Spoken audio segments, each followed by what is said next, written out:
Namaskara to all and welcome to our next session on the yogic life. So before we continue with our Karapatram, I wanted to talk a little about yogasanas, right? So yogasanas are very popular in today's world. We have a lot of yoga studios all over the world, and they teach different kinds and styles of yogasanas, right? We have different kinds of yogas, hatha yoga, Iyengar yoga, and so many yoga, hot yoga, and in the Western world we have even more other different kinds of yogas. So, but what we have to remember is that these yogasanas, they are not for they are not exercise. They're not exercise. They're not physical exercise. So the purpose of yogasanas, the purpose is to support one's sadhana. So the yogasanas support your meditation. That is the purpose of the yogasanas, right? So we are learning the yogasanas so that we can sit and do sadhana. We can just sit and do yoga sadhana. So we'll be sitting in Padmasana to do our sadhana and closing our eyes and going deep in ideation of Paramapurusha. So that is the purpose of yogasanas. And these yogasanas are not an exercise, right? They're not for physical fitness. So you can you can pay money and go to any yoga studio and they'll teach you all kinds of things, but that is not yoga. Most of the studios do not know what real yoga is. If you ask them what the meaning of yoga is, they will not be able to give you a proper answer, right? Whatever they say will be wrong. So another thing is that nobody should be sweating in yogasanas, right? As I was telling you, it's not a physical exercise. You should not be sweating in yogasanas. If somebody is sweating in yogasana, then that is not yogasana, right?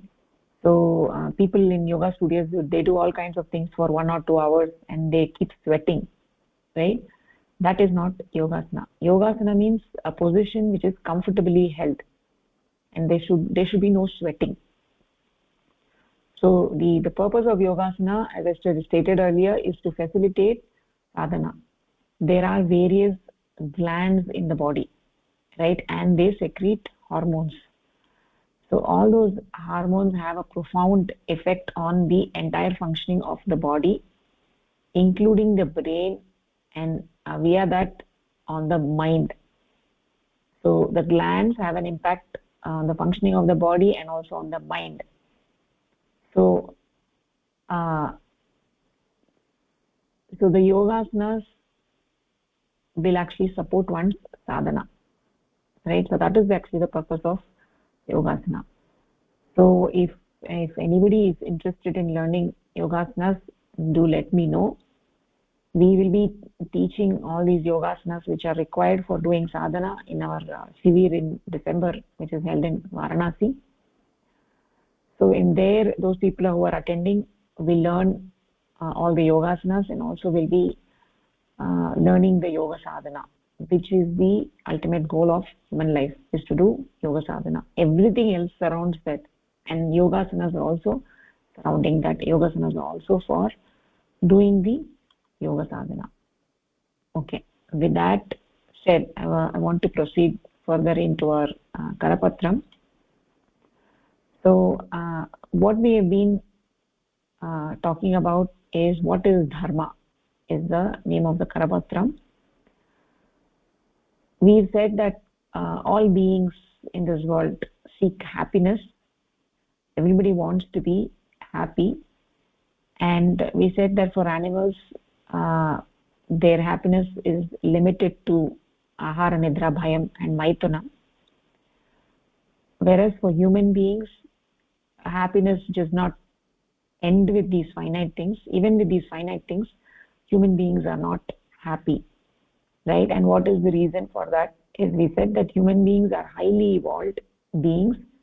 They have clearly reflected consciousness. As a result, they have dharma, a manav dharma, which is to seek the infinite. As a result of this unique dharma, Human beings are not satisfied with finite things.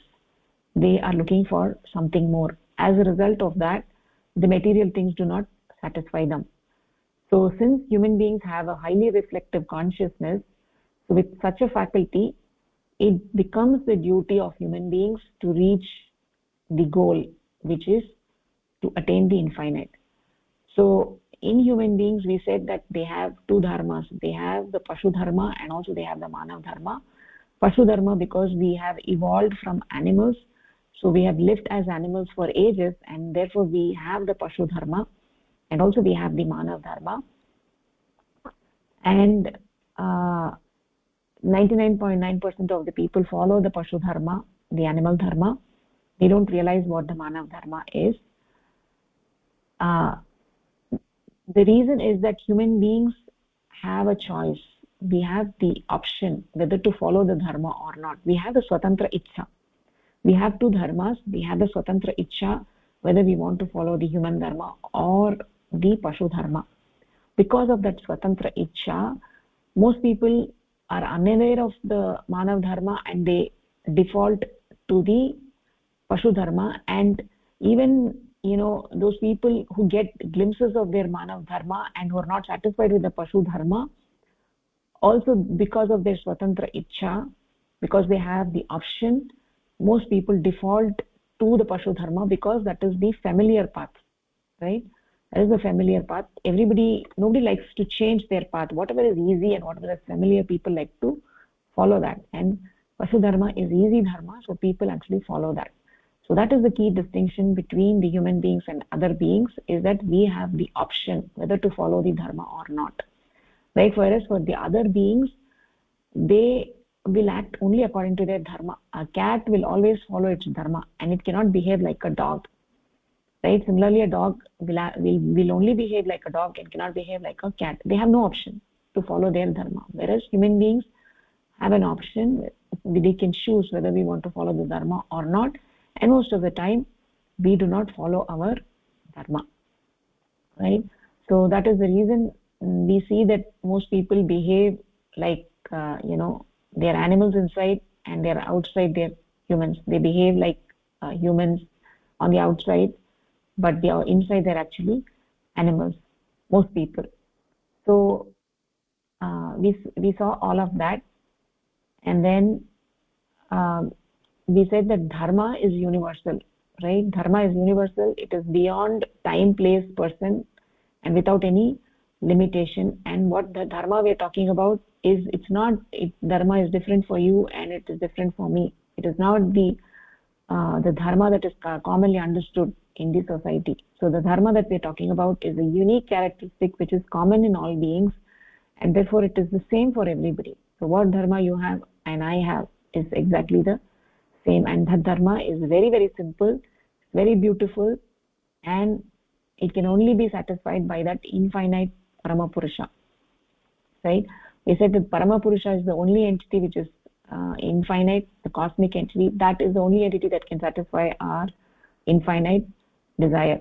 So it doesn't matter what language we speak, what color of our skin, the shape of our eyes, right?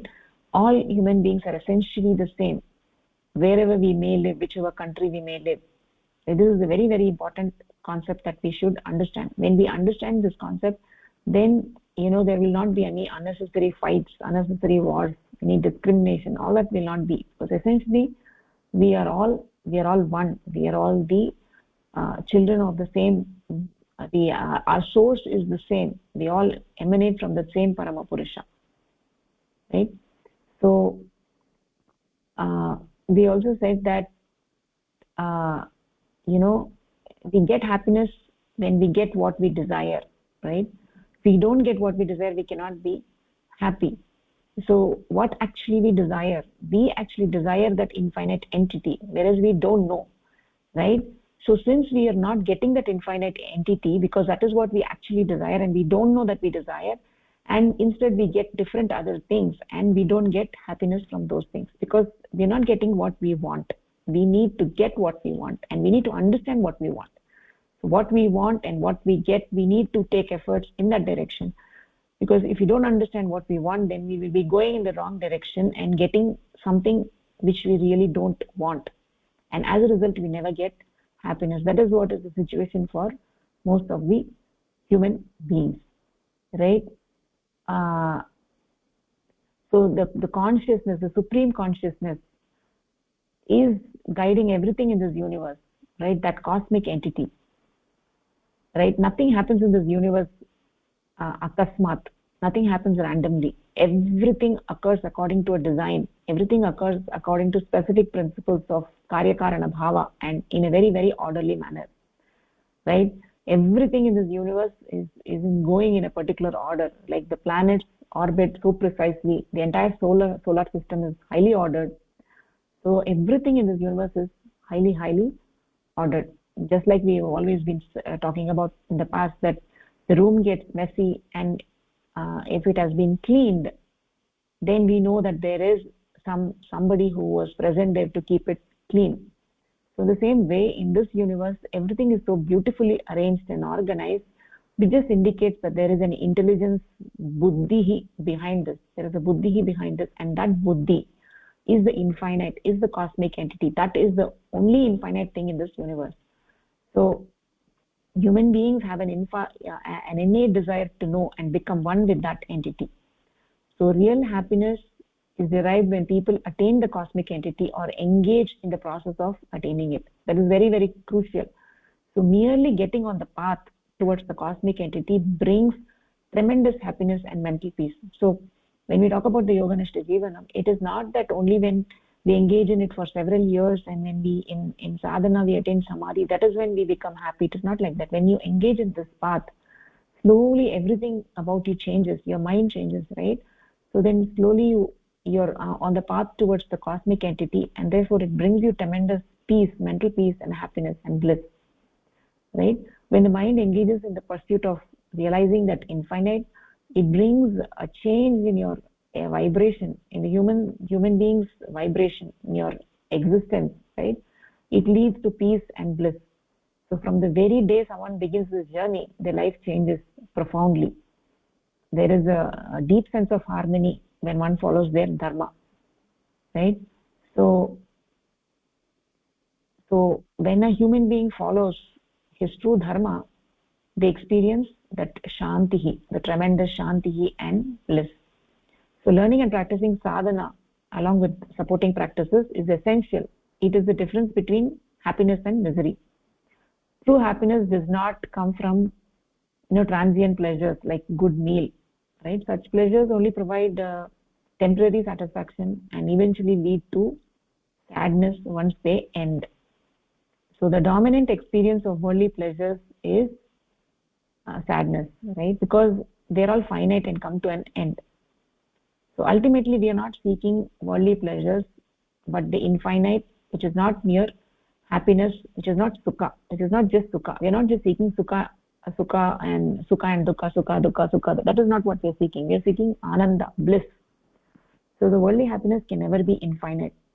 So when we engage in the process of attaining the infinite entity, it profoundly changes the human existence from the very root, right? And this is a very very practical and accessible thing for everyone.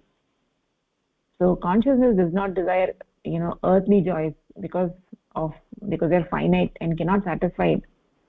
So human beings, they have a thirst for the infinite, and it can never be satisfied by the finite things. Therefore the human dharma is to seek and realize that infinite. Only through this dharma people can experience eternal happiness.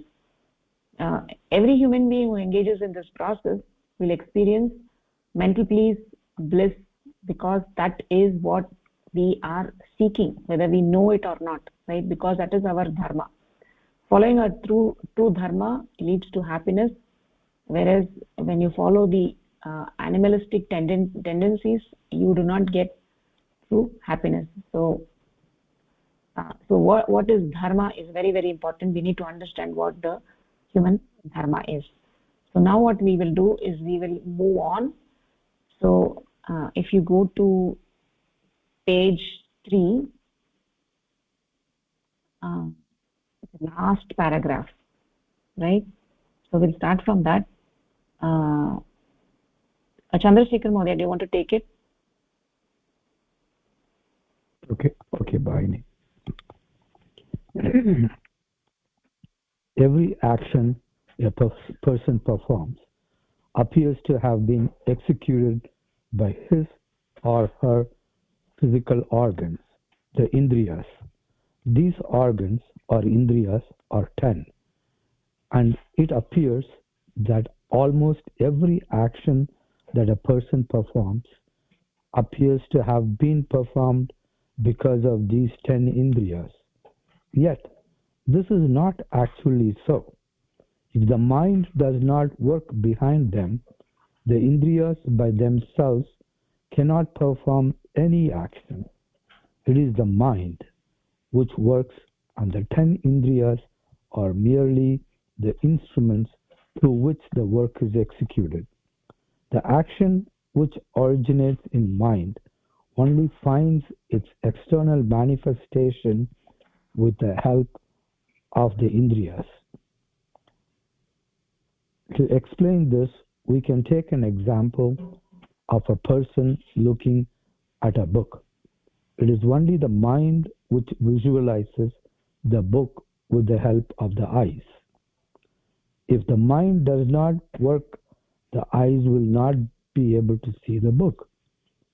For instance, a person in an unconscious state, because of anesthesia or some other reason, will not be able to see the book,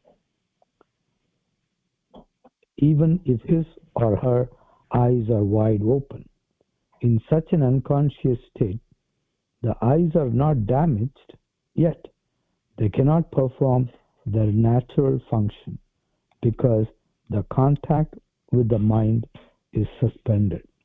This is why, under the influence of anesthesia, the organs or indriyas do not function, although they remain in perfect order. Often, when we are absorbed in thought, we fail to notice a person or recognize a, a friend standing right in front of us. This is only because, in spite of our eyes being in perfect order and wide open, the mind, which actually performs all actions, does not make use of the indriyas, the eyes. It is the mind which works, and the indriyas only help in its external manifestation. So, in this paragraph, it's just trying to bring in uh, the mind, the the mind looking at the world or interfacing to the world through the 10 indriyas, the karma indriyas and the jnana indriyas. And so every action that a person performs needs to have the mind behind the indriyas to be able to work them or apply them correctly. And as he's taking an example of looking at a book and relating how the eyes are only used by the mind to see, visualize the book, see the book, read the book, but without the mind, none of that action can take place. Like when you are unconscious or when you are under some other anesthetic effect, eyes may be open, but you're not able to see because the mind isn't working. So it just brings in the the indriyas and the the actual entity behind the indriyas, the mind performing the action.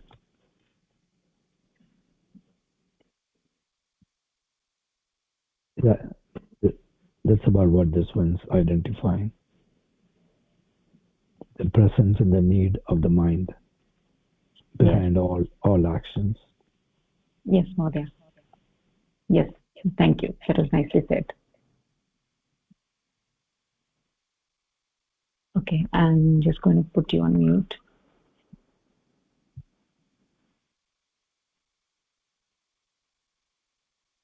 Okay, thank you.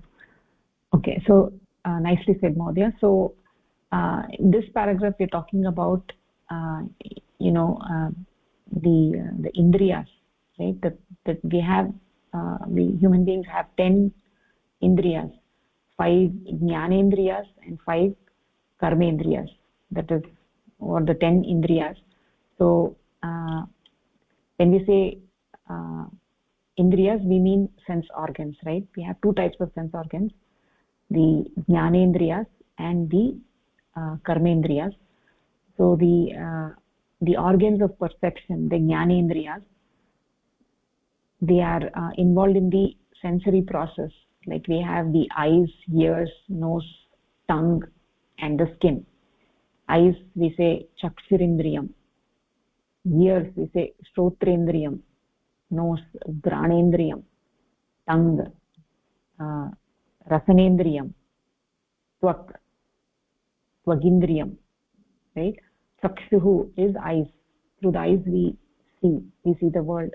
Sotrendriyam, through that we hear. Granendriyam, through that we smell.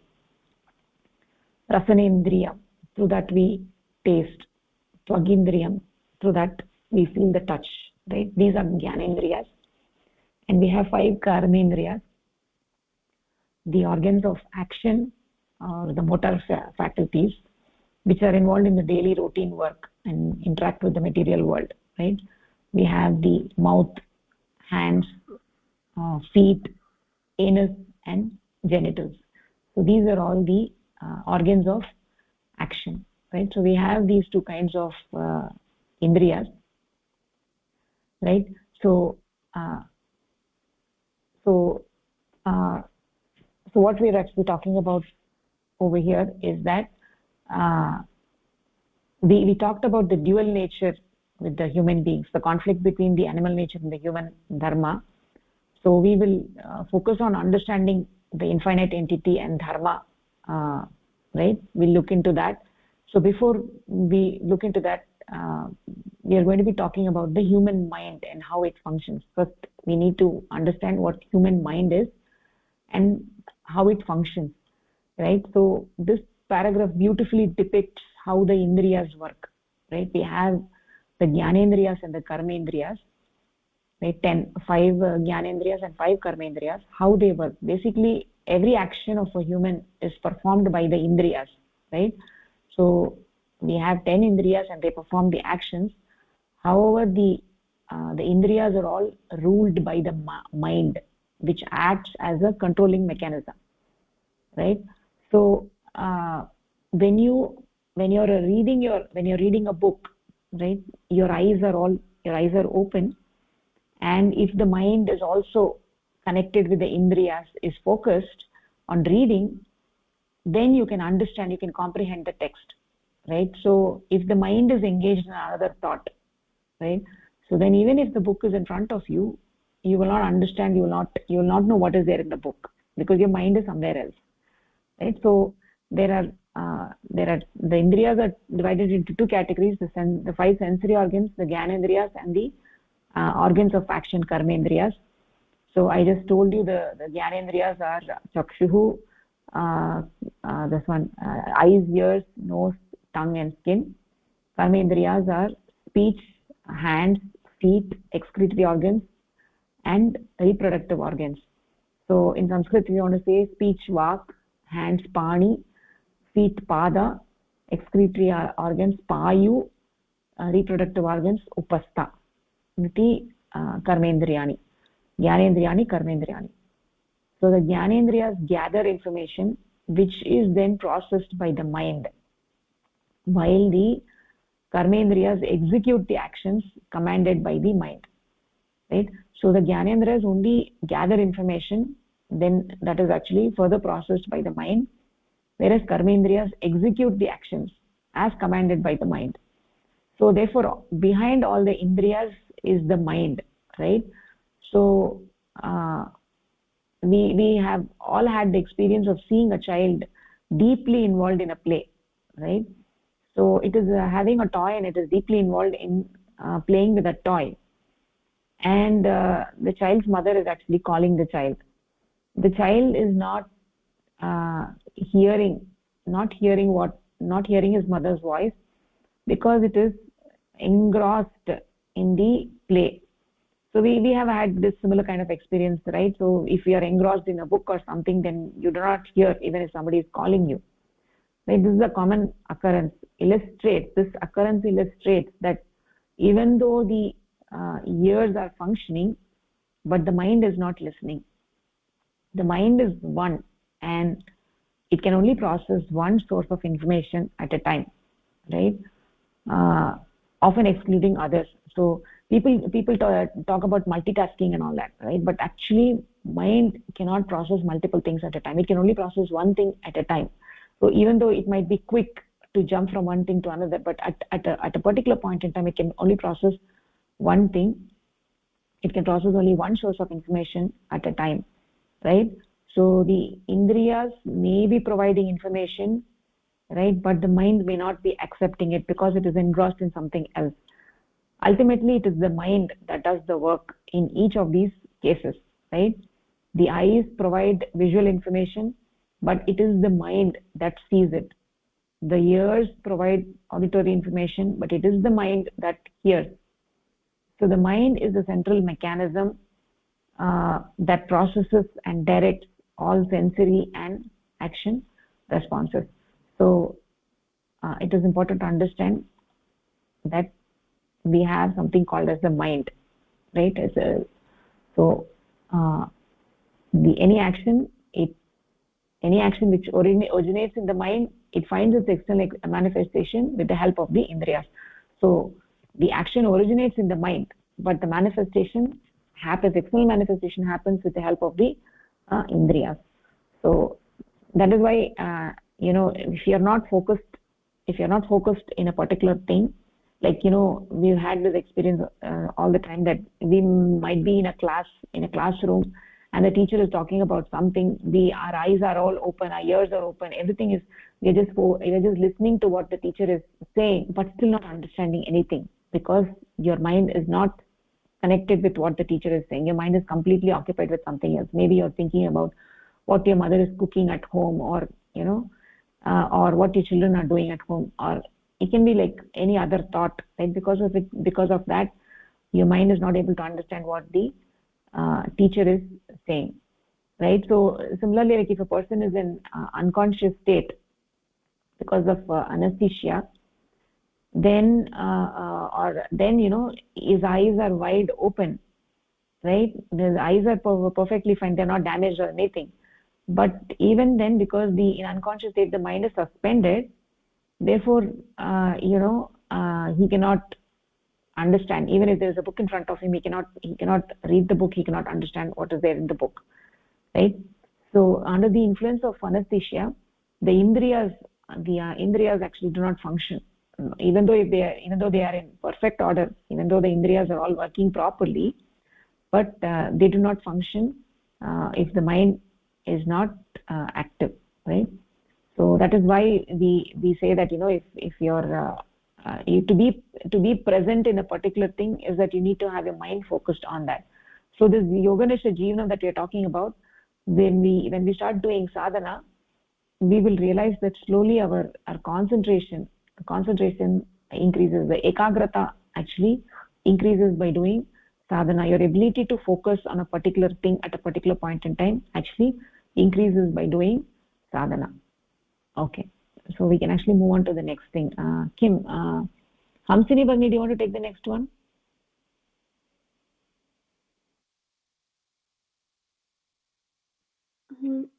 Is it okay if I don't read, because I was sick a few days ago, so my throat hurts? Okay, no worries. So okay, Pushpalata Bhagini, take the next one. Bhagini, namaskaraha. Namaskar. If it is the mind only which works, let us see how it acts through these indriyas. For instance, looking at a book is an action which the mind performs with the help of the eyes. When the mind sees a book, what actually happens in that, the mind with the help of the eyes takes the shape of something we call a book. The shape which the mind takes is different from the image which is formed on the retina, as the mind can see and become like a book even when the eyes are closed. But the eyes cannot see when the mind does not function. So it is the mind which takes the form of a book through visual perception. The portion of the mind which takes the form of the book is termed citta or mind stuff. But even if the citta takes the form of a book, citta takes the form of the book, there must be something other than the citta which does the work of seeing. The part of the mind which does the work of seeing is called atma, aham tattva or I. But I will not be able to see anything unless I exist. Aham tattva or doer I. Or doer I. But I will not be able to see anything unless I exist. So there must be another part of the mind which is different from this two. This third part of the mind is the part which gives a feeling of I and is called Mahatattva. Without the feeling of Mahatattva, without the feeling of the existence of I or knowledge of the self, no action can be performed. This feeling of I or knowledge of the self comes from Mahatattva or Buddhi Tattva. The collective name for this three, Citta, Aham Tattva and Mahat Tattva, is mind or Antakarna or introversial physic force. But these three portions of mind are only psychic force. Introversial psychic force. 1 minute. Introversial psychic force. But these three portions of mind are only the outward manifestations of mind. It is with this mind that the action of seeing a book is performed, and this termed psychic assimilation of Rupa Tanmatra. Yes. Tanmatra. That's what. That is. It is a mind only which works. How it acts through the Indriyas. See, we say that the mind only works on the Indriyas. So if it is the mind which works, we are now going to see how it works through the Indriyas. As the illustration says, when we see a book, the mind takes the form of the book, and the parts of the mind each perform one action. First, reading the book, grasping what is inside, and what actually we should concentrate and read. For example, now itself, when I knew what words were coming, usually I was doing it spontaneously. But certain words, unless I see the word and then read it, I will not be able to pronounce it properly, and that part is taken by so that we must indulge in ourselves in reading that concentratedly, so that we can understand what it is.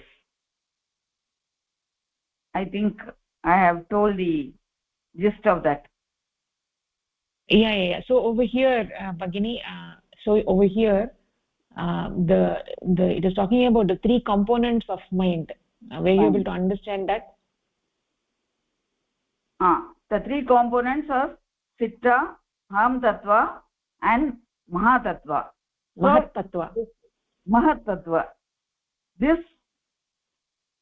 That is an introversial, this one inside our mind, which performs the action, and then, so first we see only the superficially what is inside the book, then grasping it, we use the Mahatattva, and then we that our inner self which works to grasp it is the buddhi tattva. That's what I can understand. Mahat tattva. Okay, let me clarify it a little bit.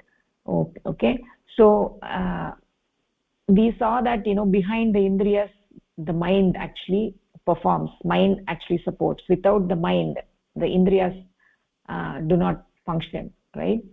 So even if it functions, you do not get that information what you're looking for, right? So firstly, in the power of the mind, we saw that it's the mind that sees. If the person is under anesthesia, even if their eyes are fine, they will not see a book, right? Nothing can be seen. So it is the mind that actually sees. How is this happening? So let's say that somebody looks at a book. So light is reflected from the book and arrives at the eye, which provides the visual information to the brain, feeding the mind, right? The mind and the brain are not the same, but the mind is primarily located in the brain, which is the primary seat of the mind. So the mind is located in the brain, right? So even if the eyes are closed, if one can see a book in one's mind, one does not have to see a book using one's eyes. But if you're going to look at a book outside sitting on a table, then the eyes are needed, right? After having seen the book on the table, even if one closes one's eyes, one can still recreate that book from memory in one's mind. So whether we see it using the eyes or from memory, there is something we are seeing that is not directly done by the eyes. The evidence for that is that we can see even with the eyes closed, right? So what we are actually seeing is a portion of the mind taking the form of the book, called as chitta. So there are three components of the mind. It's the same mind, but there are three components: chitta, aham tattva, and mahat tattva. Three components of the mind, right? Chitta is the movie screen of the mind, right? The movie screen of the mind, it takes the shape of the object outside. So if I'm actually seeing a table, then the chitta takes the shape of the table. If I'm actually seeing a book, then the chitta takes the shape of the book. Whatever it is that I'm seeing, whatever my object of perception is, the chitta takes the form of that object, right? A portion of the mind that takes the form of whatever we see, hear, smell, taste, and touch, right?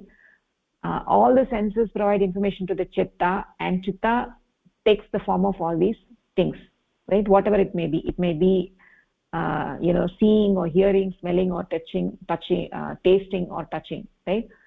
So chitta is like the movie screen of the mind, and it takes the shape of anything, any object outside. So there has to be an entity that sees the book, right? There has to be an entity that actually sees the book, right? So chitta is like the movie screen, and which is taking the shape of the book. So then who is actually seeing that book? Who is seeing that book? And that entity which sees the book is the aham tattva. The aham tattva is the doer, is a doer eye. It is actually doing the action. The aham tattva sees the book on the chitta, on the movie screen, and not the book outside. So when we are looking at a book outside, there is a book in front of me. So then what happens is, through the indriyas, the chitta which is the mind, which is a part of the mind, takes the shape of the book, right? It is like the movie screen, and it takes the shape of the book. And now you have the movie screen which is showing you the book. And what is the entity that is seeing that book? It is the aham tattva, right? The aham tattva, the doer eye, sees the book. It sees the book on the chitta, not the book outside, right? Aham tattva is seeing a mental image of the book, right? The chitta is like a movie screen of the mind, a three-dimensional movie screen. It is projecting taste, smell, sound, sight, and touch, and all the sensory information is experienced by the aham tattva, which is the experiencer. The aham tattva is the experiencer. It is the doer eye. We call it as the doer eye, while chitta is the experienced experience. It's the done eye. It's the experience. It is experience. It is done eye. The doer eye is aham tattva, which gives the directions to the karmendriya and experiences the perceptions of the jnanendriya via chitta. So the aham tattva is the doer I. So aham tattva is the one that gives the instructions to the indriyas, right, to the karmendriyas, and it gives instructions to the karmendriyas and jnanendriyas, and it experiences the perception, the jnana that is generated by the jnanendriya. It perceives that via the chitta. The chitta will take the form of whatever the aham tattva wants it to see, hear, or touch, or taste, right? So the chitta will just follow the orders of aham tattva. Aham tattva is the doer I. It gives the instructions, and chitta will follow those orders. All experiences of the mind are experienced by the aham tattva via the chitta. Any experience that you have, it is experienced by the aham tattva via the chitta. Chitta is also called as the antakarana, right? We'll see that chitta is called as the antakarana. And there is so we talked about chitta and we talked about aham tattva. Aham tattva is the doer I. Chitta is the done I, which is like the movie screen. So any object you have outside, like for instance, a book, or you're seeing something, or you're touching something, right? The chitta will take the image of that, and the aham tattva will perceive that. So in addition to the chitta and aham tattva, there is another part of the mind which is different from these two, which gives the feeling of I, right? Everybody has this feeling of I. This is called this is the I feeling, right? The self awareness that I am here, right? When that is actually the mahat tattva. So when somebody is doing anything, they not only perform the action, but also they know they are performing it. So if I'm doing something, I'm not only doing that action, but I also know that I'm doing it, right? You always have this feeling of I. So the humans, due to the developed mahat tattva, right? We have a developed mahat tattva compared to other beings. We have developed this I feeling, right? And we have developed this I feeling, and then we become the doers of the actions. So animals, although they have chitta and aham tattva, they have a dormant mahat tattva. So they do not know they exist or they are performing actions. They have a dominant chitta and aham tattva, but their mahat tattva is dormant, right? So that therefore they do not know that they exist or performing actions, right? Animals do not recognize themselves in a mirror, right? When we look at a mirror, we recognize ourselves. Animals do not recognize themselves in a mirror. They exist, but they are not aware of it, right? So the most aware animals, like apes, show they just show the beginning of self-awareness, recognizing themselves in a mirror and reacting. However, human beings have a more developed mahat tattva, making them aware of their existence and also their actions, and thus they become the doers of their actions. They become the karta. So human beings have the kartrutvam, become the karta of the actions, the doer of the actions. So without this feeling of self existence or the knowledge of the self, so no action can be performed. So the aham tattva cannot do any action without this feeling of I. If the mahat tattva is not there, the aham tattva cannot do the action. First I should know that I am there, then I will perform the action. So without the feeling of self existence or knowledge of this I, no action can be performed. Animals also act, but they are not the doers, they are not the karta, they are not the doers of their action, because everything is guided by the prakriti. Everything is guided by prakriti. Human beings, they are the doers. They also experience the results of their action. They are the karta and also they are the bhokta. They do the actions, they know they do the actions, and they do the actions, and then they also experience the results of their actions. So the three components of the mind, the chitta, aham tattva, mahatattva, these three components form the mind, or the inner psychic force, the antakarana. So this gives a very clear idea of the mind's anatomy, which will be discussed further, right? Which will be discussed further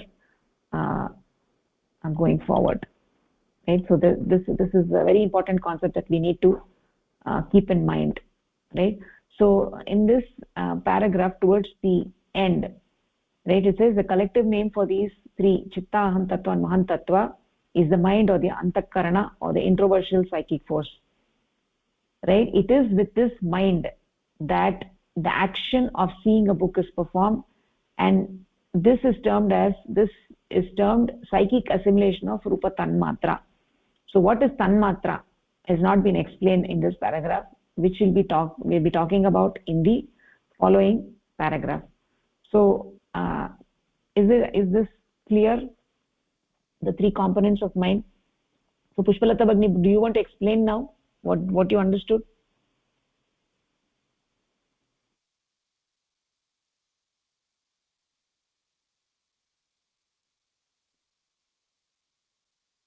Are you there, Bhagini? Pushpalata Bhagini? Okay, Chandrasekhar Mohdaya, can you explain what you understood, the three components of mind in this paragraph? Yeah, sure. In this paragraph, it just goes into the next level of detail, where it says that there are three components of the mind. Then that it said, for one to see that the mind is the one ultimately needs to be involved. And now it's giving further detail into how that mind works. And so the mind needs to have this a doer. The I, it's the I that's doing the seeing, or and that I, or the doer I, it's calling it as aham tattva. And this aham tattva, that's the second part, I'm sorry. Then you have chitta.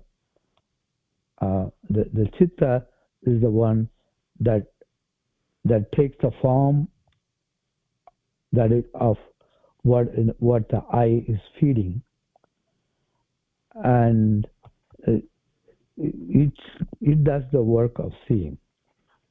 The eye just simply gathers that information, but the information is interpreted by chitta. No, chitta only takes the shape of the book. Shape of the book, okay. The chitta aham tattva is the one that sees. Okay.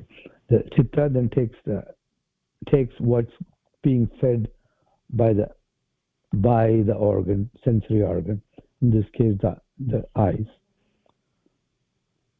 and so it takes the form. And aham tattva, the doer I, is the one that's doing the seeing. And unless that aham tattva exists, we won't be seeing. And then there's still yet another part, which is a third part, which gives the feeling of I, and that's the mahat tattva. So the mind has to have these three components: the chitta, the aham tattva, and the mahat tattva, for the whole action to be performed.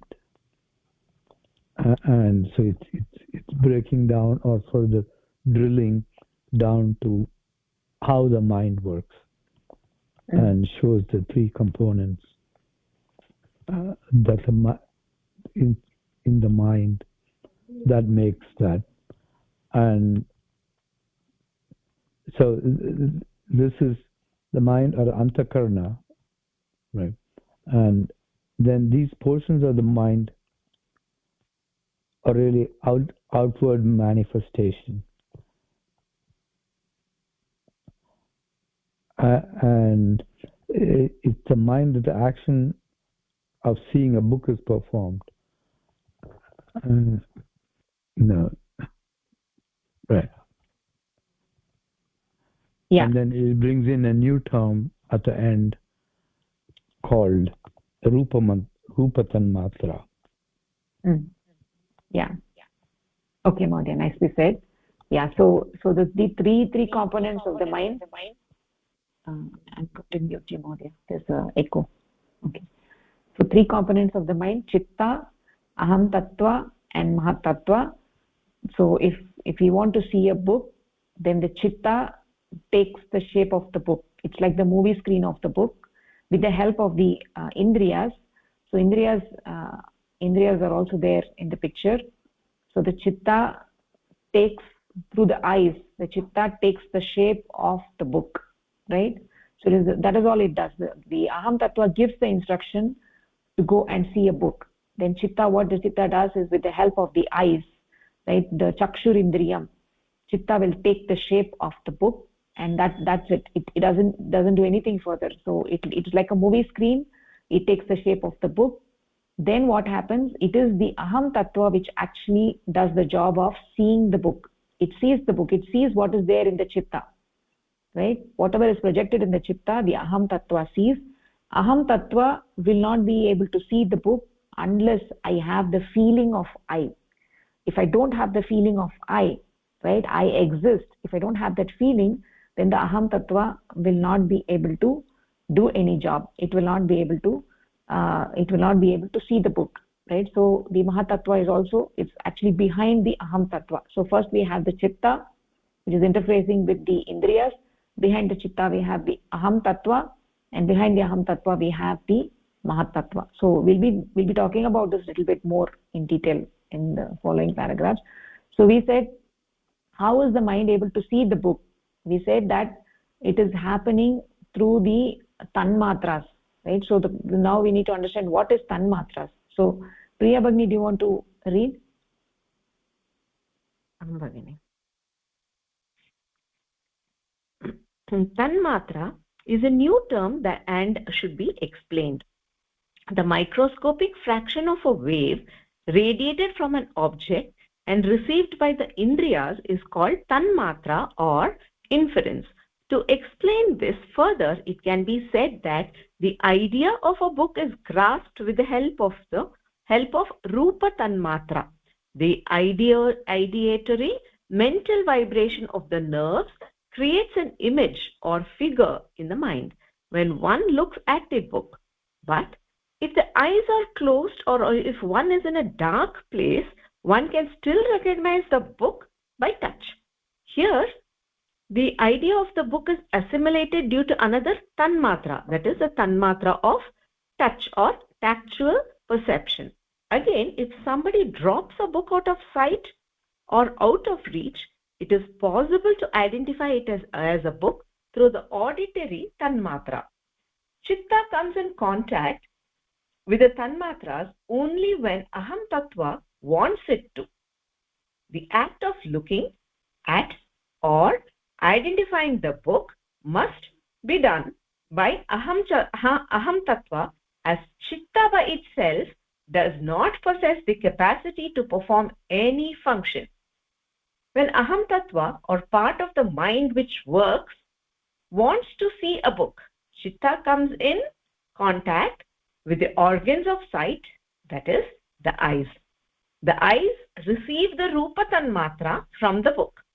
This tanmatra, which is always present in the environment in the form of waves, strikes against chitta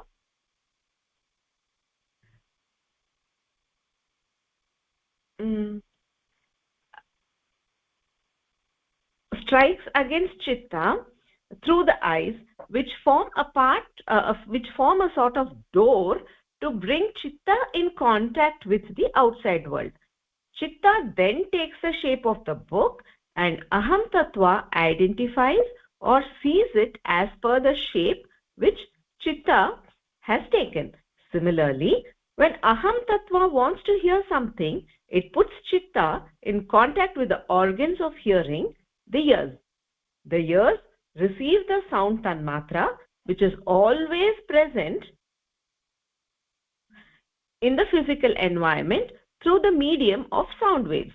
Chitta, on the impact of the tanmatra, becomes the sound itself. The aham tattva hears that sound. This shows that chitta takes the form whatever aham tattva desires or aham tattva desires or does. To put it in another way, chitta manifests the actions which aham tattva performs. So we are talking about tanmatra, which is a new term that is being introduced, and which is being introduced for us. So so the tanmatra is that small microscopic part of the wave. So when we want to see something, first the aham tattva decides to see something. Then the eyes, when it commands the eye to look at something, and then when we look at something, the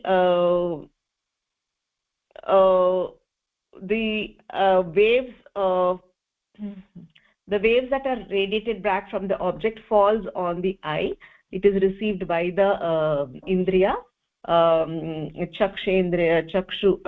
It falls on the eye, and then you get the shape of the book. The shape of the book is perceived as the image is formed, it creates an image in the mind eye, and then the mind gets the shape. But in spite of that, if we already know what a book is, and we can identify this is a book if it is dark or there is no light by touch. So there is another way in which it can be assimilated. Here the tanmatra is the touch or tactile perception. In the same way, if you want to hear something, also the auditory, when something falls, when a book falls, you can say, oh, a book has fallen, because we have an auditory perception, and it is to the auditory tanmatra. But the important thing to remember here is the tanmatra comes into contact with the chitta comes in contact with the tanmatra of sight or touch or hearing only when the aham tattva wants it to. So the by itself, just the mere looking or hearing or touching will not has the capacity to perform the action. It is the aham tattva that actually performs this action. In the previous sentence, in the previous paragraph, we had understood that even if if the mind is engrossed in something else, if we are reading a book, sometimes we cannot hear if anybody is talking. Though the sound actions are going on in the background, still we are not able to hear it because the mind is engrossed with something else. So that is why we can very categorically state that it is the mind, the aham tattva part of the mind that does the action.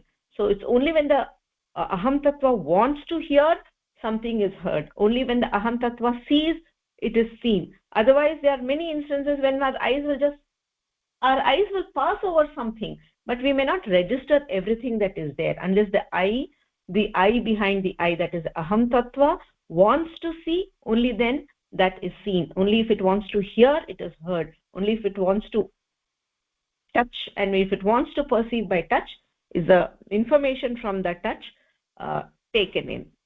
So it is the aham tattva that performs the action. The tanmatras are always present in the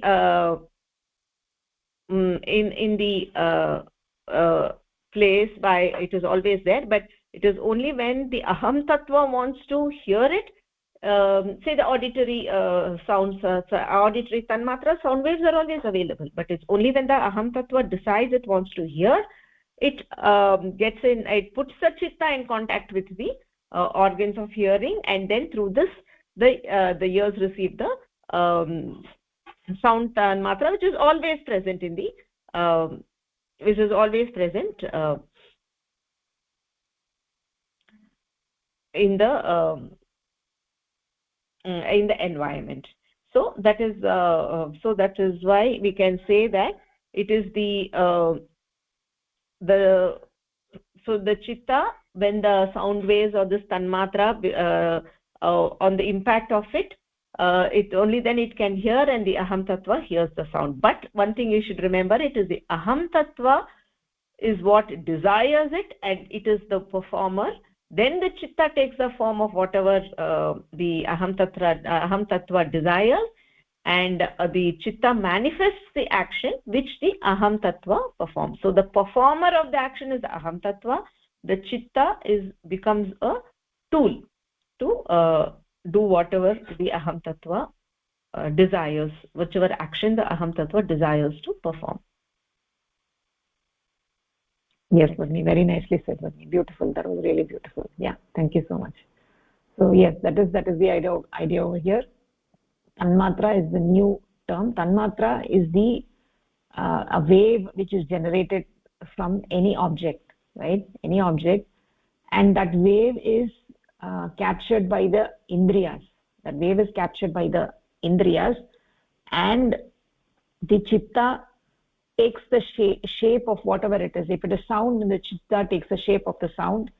If it is a book, then the chitta takes the shape of the book. If it is touch, the chitta takes the shape of the touch. So whatever it is that we are trying to see, perceive, so the chitta will take the shape of that, and the aham tattva will actually perform the action, whether it is seeing or whether it is hearing or whether it is feeling the touch or whatever it may be. The aham tattva will actually do that function or do that task. It is the doer I, right? So the chitta will come in contact with the tanmatras only if the aham tattva orders it to do it. So chitta doesn't do anything on its own. It will do something only when it is instructed by the aham tattva. The tanmatras are always present in the objects, right? The waves are always present in the object, but only when the aham tattva instructs the chitta, then the chitta with the help of the indriyas will actually take the shape of whatever that object is, right? If it is taste, then the chitta will become the taste. If it is a book, it will become the book. If it is sound, it will become the sound, right? So depending on what action we want to perform, the chitta will take the shape of that. And so we have these 5 tanmatras, right? We have 5 tanmatras: the rupa tanmatra, sparsha tanmatra, rasa tanmatra, right? Shabda tanmatra, rupa rasa gandha tanmatra. So we have these 5 tanmatras. So from that object, the tanmatras will be captured by the indriyas, and the chitta will take the shape of that, and the aham tattva will perform the action. So that is how the mind actually works. So this paragraph beautifully illustrates how the mind works with the help of the tanmatras. Any questions on this?